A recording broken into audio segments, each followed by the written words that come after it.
할렐루야. 아멘. 우리 옆에 분하고 한번 인사합시다. 잘 오셨습니다. 잘 오셨습니다. 한번 더 인사합시다. 당신에게 좋은 일이 시작되었습니다. 당신에게 좋은 일이 시작되었습니다. 한번 더 인사합시다. 당신은 행복한 사람입니다. 당신은 행복한 사람입니다. 아멘. 오늘 제목을 한번 같이 읽습니다. 시작. 다시 찾은 하늘로 기뻐하시는 예수님. 아멘. 계속되는 예수님의 비유는 잃어버린 자를 찾으셨을 때 우리 하나님이 얼마나 기뻐하시는가, 또 우리 하나님이 잃은 것을 찾기 위해 얼마나 노력하시는가입니다. 특히 오늘 저와 여러분이 나눌 말씀 속에는 잃어버린 것을 다시 찾으신 우리 하나님의 기쁨이 얼마나 큰가를 잘 보여주는 그런 비유의 말씀이 되겠습니다. 오늘 본문의 배경은 이렇습니다. 너무 길어서 제가 그 한 파트만 읽었습니다. 한 아버지에게 두 아들이 있었습니다. 큰 아들, 작은 아들. 쌍둥이는 아닌 것 같습니다. 근데 어느 날 작은 아들이 찾아와서 자기의 아버지의 소유죠, 자기가 받을 것을 달라고 말합니다. 아버지는 그에게 그가 받은 분깃을 내어주었고, 얼마 지나지 않아 그 아들은 아버지에게서 받은 그것을 가지고 세상으로 나가게 됩니다. 세상으로 나가서 자신이 하고 싶은 삶을 삽니다. 호랑방탕한 삶을 삽니다. 그리고 얼마 지나지 않아 다 탕진하게 됩니다. 그리고는 이제 아버지에게 돌아가기로 마음을 먹게 됩니다. 얼마나 가난하고 궁핍한지 오늘 말씀 보니까 그 땅에 큰 흉년이 되니 비로소 그가 궁핍하게 되었다 말을 합니다. 그래서 아버지에게 돌아온 그 둘째 아들이 오늘 저와 여러분이 읽은 본문처럼 내가 하늘과 아버지께 죄를 지었고 이제는 내가 아버지의 아들이 아닌 품삯들 중에 품꾼들 중에 하나로 여겨달라 고백을 합니다. 이게 전체적인 배경입니다. 다시 돌아온 그 아들은, 둘째 아들은 자신을 죄인이라 고백하고 있습니다. 죄를 지었다 말하고 있습니다. 그 둘째 아들은 자신의 죄가 무엇인지를 알고 있을까라는 의문을 던져봅니다. 세상은 그의 어리석은 또 미련한 행동이 죄라 이야기를 하기도 합니다. 실제로 그렇기도 합니다. 왜냐하면 당시 유대법은 둘째 아들에게는 아버지 재산의 3분의 1이 돌아갑니다. 큰아들은 3분의 1을 가질 수 있습니다. 그런데 아버지가 살아있을 때는 요구할 수가 없습니다. 그런데 둘째 아들은 지금 아버지가 살아계심에도 불구하고 재산을 요구하고 있습니다. 어리석은 행동입니다. 더욱이 자신이 받은 그 재산을 가지고 세상으로 나가 다 탕진해버리는 미련한 삶을 살아갔던 겁니다. 세상은 그를 미련하다 말합니다. 그렇게 나갔으면 잘 살아야지, 성공해야지. 적은 재산이 아니었음에도 불구하고 그가 그런 실패자의 모습으로 돌아온 것을 그가 어리석다라고 세상은 손가락질을 합니다. 그런데 예수님은 그것을 죄라고 먼저 부르지 않습니다. 여러분, 세상에서 실패한 것은 죄가 아닙니다. 잘 기억해야 돼요. 세상은 만일 그가 아버지의 재산을 가지고 나아가서 정말 예상치 못한 성공을 거두고 세상에서 명예와 명성을 얻었다면 그를 죄인이라 부르지 않았을 겁니다. 그런데 예수님은 그거랑 무관하게 그를 지금 죄인이라 부르고 있습니다. 왜 죄인일까? 성경에서 죄라고 말하는 것은 하마르티아라고 하는 원어를 쓴다고 말씀을 드렸습니다. 하마르티아라고 하는 이 원어는 관역을 벗어나다입니다. 다시 말해 내가 있어야 할 곳, 내가 향하여 가야 할 곳, 그곳을 벗어나 가는 것을 죄라 말하고 있는 겁니다. 우리는 하나님께서 창조하신 목적을 향해 걸어가고 있습니다. 하나님께서 우리 각자에게 주어진, 우리를 이 땅 가운데 보내셨을 때 계획하신 그 인생의 목적들에서 벗어나 살아간다면 죄라 말하고 있는 겁니다. 우리가 바라보며 의지하며 살아가야 될 그 하나님에게서 벗어난 삶을, 하나님을 떠난 삶을 살아가는 것 자체가 지금 죄라 말씀하고 있는 겁니다. 예수님은 지금 그가 아버지에게서 받은 것을 세상에서 탕진했기 때문에 실패자가 아니라 아버지를 떠난 것이, 아버지 없이 살아가던 그의 삶 자체가 실패한 것이라고 말씀하고 있는 겁니다. 만일 아버지에게서 분깃을, 아버지가 살아계셨음에도 불구하고 자신의 것을 달라고 말한 것이 죄라면 큰아들 또한 죄입니다. 여러분 본문 12절에 보면 둘째 아들이 자신의 재산을 나눠달라고 말했을 때 아버지는 둘째 아들에게만 재산을 준 것은 아닙니다. 그 두 아들 모두에게 각자에게 분깃을 주었다 기록하고 있습니다. 그것이 죄라면 큰 아들 또한 죄입니다. 그런데 우리는 큰 아들을 죄인이라 부르지 않습니다. 그를 탕자라 부르지 않습니다. 왜? 그는 여전히 아버지와 함께 있기 때문에 그렇습니다. 우리는 여기서 가끔 오해를 합니다. 그래서 우리는 큰아들을 탕자처럼 바라보지는 않습니다. 왜? 그는 아버지를 위해서 밭에 가서 열심히 일했던 사람입니다. 아버지의 아들이었음에도 불구하고 아침부터 저녁까지 수고로이 일을 했던 사람이기 때문에 그렇습니다. 분명한 아들이었음에도 불구하고 손에 쟁기를 들고 밭에 나가서 땀 흘려 일하는 사람이었기 때문에 우리는 그를 향해 죄인이라고 손가락질을 하지 않습니다. 그런데 그것이 바로 문제입니다. 큰아들은 지금 아버지와 함께 있지만 아버지와는 무관한 삶을 살고 있는 겁니다. 아들은 분명 밭에서 일을 하고 있지만 아버지를 위해서 열심히 땀 흘려 일하는 것이 아니라 자신이 받은 아버지가 자신에게도 나누어진 자신의 분깃을 지키고 넓히기 위해 살아가고 있는 겁니다. 아버지의 마음에는 안중이 없습니다. 그래서 30절에 보면 말씀에 보면 아버지가 그 아들에게 그렇게 말을 합니다. 내 둘째 아들은 내 동생은 죽었다가 다시 살아온 것이라 말을 합니다. 그래서 아버지가 그에게 좋은 옷을 입히고 잔치를 벌이고 있을 때 큰아들이 돌아와서 그것을 바라보면서 심히 노했다 기록하고 있습니다. 아버지의 마음은 헤아리지 못한 겁니다. 노해서 어떻게 했습니까? 그 집에 들어가지 않았습니다. 집에 들어가지 않았다라고 하는 것은 아버지가 있는 곳에서 떨어져 있다라는 겁니다. 아버지가 머물고 있는 그 집에서 벗어나 사는 곳에 있다라는 겁니다. 아버지를 떠났다라고 하는 것은 먼 곳에 있든 가까운 곳에 있든 아버지와 함께 있지 않으면 안 되는 겁니다. 내가 비록 같이 있어도 그 마음과 통하지 않으면, 그 마음을 받아들이지 않으면 우리는 같이 있다 말하지 않는 것입니다. 우리가 때로는 같이 있어도 멀리 있게 느껴지는 사람들이 있습니다. 심지어 가족이지만 살을 붙이고 살아가고 함께 식탁에 앉아 밥을 먹는 사람들이지만 때로는 그것이 나를 더 멀게 느껴지게 할 때도 있습니다. 지금 큰아들은 아버지와 함께 있지만 그 마음이 아버지에게서 떠나가 있습니다. 둘째 아들이 돌아와 기뻐하는 그 마음을, 아버지의 마음을 큰아들은 알아주지 않고 있습니다. 오로지 자기 중심적으로 살아가고 있는 것입니다. 이런 사람들의 문제가 있습니다.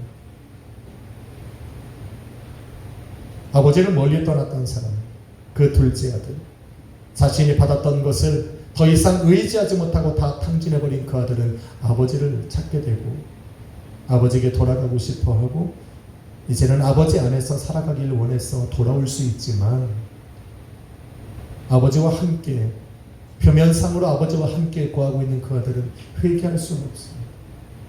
왜? 여전히 나는 아버지를 보고 있기 때문에 그렇습니다. 자신이 아버지의 마음에서 떠나 있다는 것을 인지하지 못합니다. 그 아버지의 마음을 내 마음에 품지 못하면서도 그 마음으로 아버지와 함께 있다라고 여겨지기 때문에 회개하고 돌아오지는 못합니다. 그래서 모든 가족이, 온 집안이 다시 돌아온 그 둘째 아들로 인해서 기뻐하고 즐거워할 때 이 아들만은 그 즐거움에 참여하지 못하고 있는 겁니다. 이 큰아들이 누굽니까? 신학자 캄벨 모간과 다수의 신학자들은 본문의 배경에 나오는 큰아들을 바리새인과 서기관들이라고 이야기를 합니다. 왜 그렇습니까? 이들은 세리와 죄인이 자신들에게 오는 것을 거부했습니다. 싫어했습니다. 더욱이 그들이 오는 것을, 그들을 반겨주고 영접해주고는 예수님에게 오히려 더 비난의 화살을 쏩니다.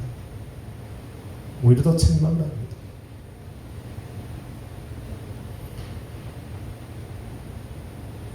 또한 이들은 스스로 천국을 소유한, 하나님의 나라를 소유한 하나님의 선택받은 백성이라고 여기는 유대인들이라고 이야기를 합니다. 이들은 여전히 자신들이 하나님 안에 있다 생각을 합니다. 하나님은 자신들에게 율법을 주셨고 자신들은 율법을 지키며 살아가기에 하나님 안에 살아가고 있다라고 여기는 사람들. 그래서 철저하게 하나님의 나라가 자신의 것이라고 주장하는 사람들. 그런데 하나님께서 왜 자신들에게 선택한 민족으로 삼으시고 그들을 먼저 하나님의 나라를 맛보게 하고 율법을 주심으로 하나님의 마음이 어떠한지를, 하나님 안에 살아가는 것이 어떠한 삶을 알리게 하신 것이 어떠한 목적인지는 전혀 상관을 하지 않습니다. 다만 율법을 자신들의 뜻대로 해석해서 오히려 그것을 천국을 자신들의 소유로 삼기를 원합니다. 하나님은 자신의 하나님이어야 된다라고 여기는 사람들입니다. 그런데 하나님께서 유대인들에게 원하시는 것은 무엇입니까? 그들을 먼저 선택한 백성으로 하나님의 나라를 맛보게 하신 이유는 무엇이냐면 그 나라에 들어가지 못한 저 죄인들과 이방인들을 또한 그들 안으로 들어가서 하나님의 나라를 소유하고 하나님의 자녀가 되게끔 인도하게 하기 위함이라고 성경은 기록하고 있습니다. 맞습니까? 그래서 그들이 돌아오는 것을 우리 하나님이 기뻐하시는데 자신들만 소유하고 싶어하고 자신들의 것이라고 주장하고 싶고 자신들의 것을 더 이상 나눠주고 싶지 않았기 때문에 그들이 오는 것을 거부하고 있습니다. 외면하고 있습니다. 오히려 그들을 자신들이 만들어 놓은 율법으로 그들을 정죄하며 그들을 죄인으로 몰아가고 있습니다. 바로 그래서 그들이 큰아들입니다. 이런 사람들은 회개하기가 정말 어렵습니다. 자신이 자신을 비추어 볼 때 율법 안에 있는 것 같거든요. 율법으로 주신 하나님의 자녀처럼 살아가고 있는 것처럼 보이거든요. 눈을 들면 아버지가 있고 아버지 집에 여전히 거하는 것처럼 보이거든요. 그래서 하나님께 회개할 거리를 찾습니다. 자신이 하나님의 마음에서 떠난 그런 죄인이라는 것을 인식하지 못하고 살아가고 있는 거죠. 우리는 이 말들을, 이런 사람들을 세상적인 그리스도인이라 부릅니다. 그리스도인이라고 하는 구원받은 하나님의 자녀 속에 자신을 포함시키고 있지만 여전히 세상의 방법대로 살아가는 사람들. 하나님의 백성들 중에 또 예수 그리스도의 몸된 교회 안에 그런 성도들 가운데 내가 있지만 여전히 나는 세상이 요구하는 대로 살아가고 있는 사람들. 우리는 그들을 세상적인 그리스도인이라 부릅니다. 예배 안에 있지만 예배를 주관하시는 예수님은 찾지 않습니다. 예배를 주관하시는 성령에게는 관심이 없는 사람들. 기도를 통해 자신의 목소리를 내고 있지만 기도에 응답하시는 하나님의 음성 듣기를 거부하는 사람들. 찬양으로 자신의 흥을 돋궈서 찬양할 뿐 찬양을 받으시는 그 하나님에게는 관심이 없는 사람들. 아마도 그들의 모습 속에서 우리는 세상적인 그리스도인들을 바라볼 수가 있습니다. 조금 더 깊이 얘기하면 구원받은 자신은 기뻐하지만 나와 같은 구원의 기쁨을 다른 사람들과 나누지 못하는 사람들. 그런 사람들이 오늘도 큰 아들의 모습으로 하나님 앞에 죄인의 모습으로 살아가고 있는 사람들입니다. 여러분, 오늘 탕자의 비유는 우리가 수도 없이 들었던 이야기입니다. 때로는 이 말씀 속에 우리는 많은 위로를 받기도 합니다. 우리가 하나님을 떠나서 세상에서 실패했던 나의 모습, 그런 모습들 속에서 우리 하나님이 나를 찾으셨다라고 하는 그 감동에 쌓여서 탕자처럼 다시 돌아가기를 원하는 그런 나의 모습들, 그런 것 속에서 위로를 받습니다. 그런데 여러분, 탕자의 비유는 하나님을 떠나 실패한 사람들을 향한 비유가 말씀이 아닙니다. 오해하면 안 됩니다. 탕자의 결론은 무엇인지 아십니까? 다시 돌아온 하나님의 자녀입니다. 세상에서 방황하고 실패한 사람들을 향한 비유의 말씀이 절대로 아닙니다. 예수님은 지금 바리새인과 서기관들에게 그런 탕자의 비유를 설명한 것이 아니라 그들의 모습은 큰아들의 모습 속에서 찾으라 말씀하고 있는 겁니다. 여러분, 탕자가 돌아왔습니다. 하나님이 어떻게 하십니까? 그 아버지가 어떻게 합니까? 그의 몸을 씻기고 가장 좋은 옷을 입힙니다. 그의 손에는 가락지를 끼우고 그의 신에는 새로운 신을 신기고 그를 위해 풍악을 흘리고 춤추는 자를 불러서 함께 즐겁게 잔치를 벌이는 아버지의 모습을 볼 수가 있습니다. 죄인 한 사람이 돌아온다면, 죽었던 그들의 영혼이 돌아온다면 우리 하나님은 그렇게 기뻐하고 즐거워하신다는 겁니다. 여러분, 우리는 하나님을 떠나는 것이 바로 죽은 자의 삶입니다. 하나님 없이 살아간다면 우리는 하나님 앞에서 이미 죽은 자의 모습으로 살아가는 겁니다. 탕자는 아버지를 떠난 바로 그때부터 그의 실패와 성공 여부를 떠나서 그는 죽은 자의 모습으로 살아갔던 겁니다. 그래서 그가 돌아왔을 때 그의 아버지는 그가 죽었다가 살아났다라고 이야기를 하는 겁니다.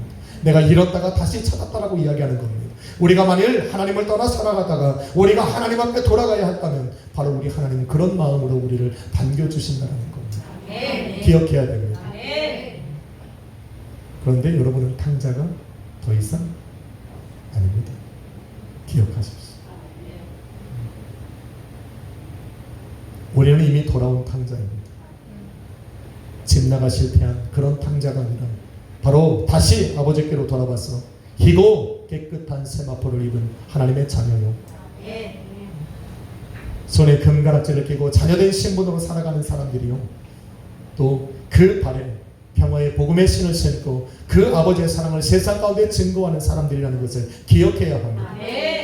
우리는 다시 돌아왔기에 우리로 기뻐하시는 그 하나님을 향하여 기쁨의 찬양을 드리는 사람들이고 그 아름다운 찬양이요 또 춤추며 우리 하나님의 즐거움에 참여하는 사람들이라는 것을 기억해야 됩니다. 우리는 탕자의 비유 속에 집 나가고 호랑방탕에 살아가다가 실패하고 낙담하고 돌아온 그 탕자의 모습 속에 우리를 비유하지 말라는 겁니다. 우리는 여전히 하나님 안에 있는 사람들입니다. 한번 인사합시다. 당신은 탕자가 아닙니다. 그렇다면 기억해야 됩니다. 오늘 예수님께서 탕자의 비유로 바리새인들과 서기관들에게 말씀하신 그 목적을 우리는 찾아야 됩니다. 바리새인과 서기관들에게 우리 주님이 요구하시는 것은 무엇일까? 너희가 바로 큰 아들이라는 겁니다. 너희에게는 먼저 율법이 주어졌고 너희를 먼저 하나님이 자녀로 부르신 내 백성이요 하나님의 나라를 맛보게 하신 그 목적을 이루며 살아가라고 말하고 있는 것입니다. 그것이 무엇입니까? 너희가 죄인이라고 부르는 그 사람을 나처럼 영접하는 겁니다. 그들이 하나님의 자녀로 되어서 다시 너희들이 있는 그 하나님의 백성이 되었을 때 너희는 그들에게 새 옷을 입혀주라는 겁니다. 그 아버지가 했던 것처럼 예수 그리스도의 마음을 품고 그들의 세상 가운데에 다 뉘어진 누더기 같은 옷을 그들의 몸에서 벗기고 때 묻은 그들의 몸을 예수 그리스도의 피로 씻겨서 거룩하고 신 세마포를 그들에게 입혀주라는 겁니다. 세상에서는 죄인이었지만 세상에서는 실패자였지만 하나님 안에 들어왔을 때 하나님의 자녀가 되었을 때는 예수 그리스도의 피로 말미암아 거룩하게 된 바로 의인의 모습으로 하나님 앞에 섰다라는 것을 보여주라는 겁니다. 그렇게 할 수 있습니까? 세상에서는 실패자였지만 하나님 안으로 들어오고 그 성도에 들어오고 예수 그리스도의 몸으로서 전국 자녀로서 우리가 한 몸을 되었다면 그들의 손에 가락지를 끼워주라는 겁니다. 죄인이 아니라 하나님의 자녀된 의인의 모습으로 너는 다시 부르심을 받고 다시 세워졌음을 그들에게 알게 하라는 겁니다. 그렇게 할 수 있습니까? 그들에게 신을 신겨주어야 합니다. 지금까지 그들이 돼지를 치며 돼지가 먹는 쥐염 열매를 먹고 살아봤던 험난한 인생길을 걸어봤던 그들의 발에서 그 낡은 신을 벗겨버리고 이제는 신앙과 믿음으로 걸어갈 수 있도록 그들의 신을 그들의 발에 새 신을 신겨줘. 믿음의 신을 신겨줘. 그 일을 할 수 있겠습니까? 그들이 주님이 계신 이 거룩한 예배 속에 들어와서 하나님의 사랑과 기쁨 속에 함께 춤추며 찬양할 수 있도록 그들에게 당신을 위해서 하나님께서 이런 아름다운 찬양과 예배를 준비했다는 것으로 들려줄 수 있겠냐는 겁니다. 당신이 이 자리에 있음으로 말미암아 당신이 다시 돌아와 하나님의 자녀가 된 것으로 말미암아 우리가 함께 기뻐 띵뛰며 춤추며 찬양하고 있다는 것을 그들에게 보여주는 그런 변화된 큰아들의 모습으로 우리가 하나님 앞에 드려져야 된다라고 말하고 있는 겁니다. 사랑하는 성도 여러분, 우리는 부흥을 꿈꾸고 있습니다. 부흥을 통해 이 자리에 수많은 잃어버린 영혼들이 올 것이고 아마 그들은 탕자의 모습처럼 하나님 없이 살아갔던 지치고 상한 영혼들일 겁니다. 세상에서 실패됐을 것이고 하나님 없이 살아가는 것이 죄인이었다는 것을 이 자리에서 느끼게 될 수도 있습니다. 이제는 우리가 그들에게 새 천국을 맛보게 해줘야 되지 않겠습니까? 아버지의 기쁨의 예배를 맛보게 해줘야 되지 않겠습니까? 그 그 역할을 이제 여러분 또 제가 감당해야 합니다. 우리는 입술로만 그들에게 전도하는 것이 아니라 누가 이 자리에 다시 오든 얼마나 많은 사람들이 이 자리에 오든 그것이 저와 여러분에게 믿음의 분량이 되어진다면 오늘도 우리 주님께서 허락하신 부흥의 역사가 일어날 것이고 한번 들어와 함께 예배하는 그들의 심령에 하늘의 기쁨이 차고 넘치게 되겠습니다. 할렐루야. 우리는 변화된 큰아들로 살아갑시다. 우리 아버지의 마음을 알아서 아버지의 마음을 시원케 해드리는 그런 하나님 안에 거하는 그런 큰아들의 모습. 그래서 내 것이 바로 네 것이 아니냐 라고 말씀하신 그 주님의 음성을 따라서 또 오늘 삶의 부족함이 없는 그런 모습으로 살아가는 우리 악수의 교회 성도님들이 될 수 있기를 주님의 이름으로 간절히 축원합니다. 기도하겠습니다. 거룩하신 주님, 우리는 당자였으나 이제는 돌아와 주님의 기쁨이 되었습니다. 주님을 떠나 죽었어서 예수 안에 생명을 얻은 사람들입니다. 주님, 나의 몸에서 더럽고 추한 옷을 벗겨내시고 예수 그리스도의 보혈로 씻은 희고 깨끗한 세마포를 입히셔서 나로 하나님의 전에 들어가게 하시고 땀 흘려 일하고 아버지 더러웠던 그 손에 다시 씻겨 가락지를 끼우심으로 하나님의 자녀가 된 신분을 회복시켜 주셨습니다. 이제 아버지, 주님 안에 거하는 아버지 안에 거하는 하나님의 자녀로서 이제 이곳에 부를 수많은 영혼들을 위해 주님을 위하여 아버지 그들에게 세마포를 입혀주고 주님 내게 하셨듯 그들의 손에 가락지를 끼우고 그들에게 믿음의 신을 심겨주고 신앙으로 함께 나아가는 그런 아들의 모습으로 자녀의 모습으로 살아가기를 원합니다.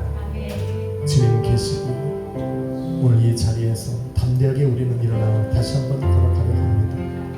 두려움이 없게 하여 주옵시고 염려 없게 하여 주옵시고 내 모든 것이 너의 것이라 말씀하신 그 말씀 의지로 기도하며 부족함을 구하고 나의 모든 염려와 불안에서 벗어나 하나님께 나아가고 기쁨과 감사로 살아가는 우리 악수의 교회 성도님들 되게 하여 주옵소서. 주님께 감사드리며 예수님의 이름으로 기도했습니다.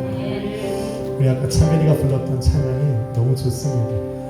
그 감동이 우리에게 오실지 모르겠지만 우리 한번 부르면서 오늘 주신 말씀을 한번 믿음으로 받읍시다.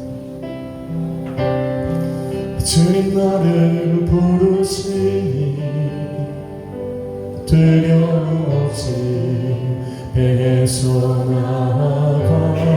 나아가리라. 주님 나를 부르시니 주님 내게 원하시니 주님 보고 계시기에 의심치 않고 바다를 걸어가리라.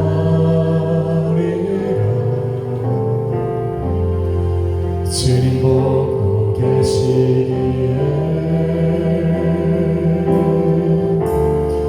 주님 여기 계시기에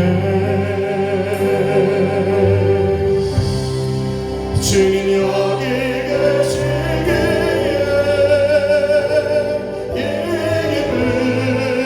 바다가 반석이 되고 주님 여기 계시기에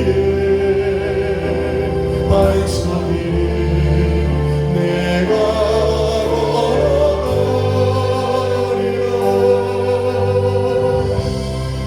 주님 여기 계시기에 저같이 하루가 반석이 되고 주님 여기 계시기에 반석이 내가 되었습니다. 다시 한번 찬양합니다. 주님 나를 부르시니 나를 부르시니 부르시니 두려움 없이 배송나가리라.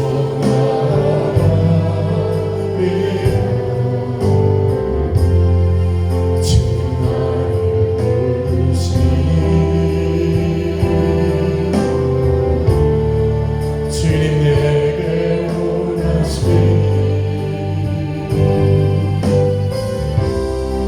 주님 보고 계시기에 의심치 않고 바다를 걸어가리라. 주님 보고 계시기에 주님 여기 계시기에 주님 여기 계시기에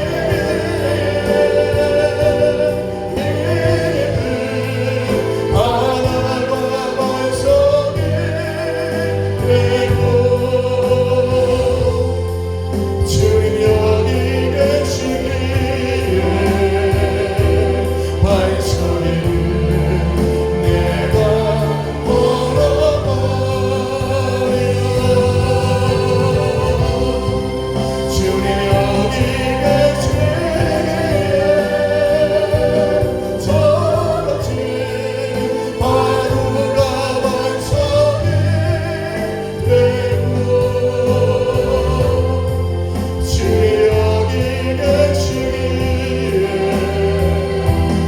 반석이를 내가 주님 여기 계시기에 주님 여기 계시기에 제입은 바다가 반석이 되고 주님 여기 계시기에 반석이를 내가 걸어버리라. 주님 여기 계시기에 저같이 바다가 반석이 되고 주님 여기 계시기에 반석이를 내가 받습니다. 여러분이 차례로 기도합시다. 아버지 오늘도 나를 다시 부르셨사오니 이런 아버지의 마음으로 아버지 하나님의 그 영혼들을 위하여 살아갈 수 있는 그런 믿음과 박심과 아버지 하나님의 담대함을 허락하여 주옵소서. 예수 하나님의 명품 이상함이 나의 삶을 풍요롭게 하고 나의 가정과 교회를 살아나게 하여 주옵소서. 주여 한번 물박심으로 기도합시다.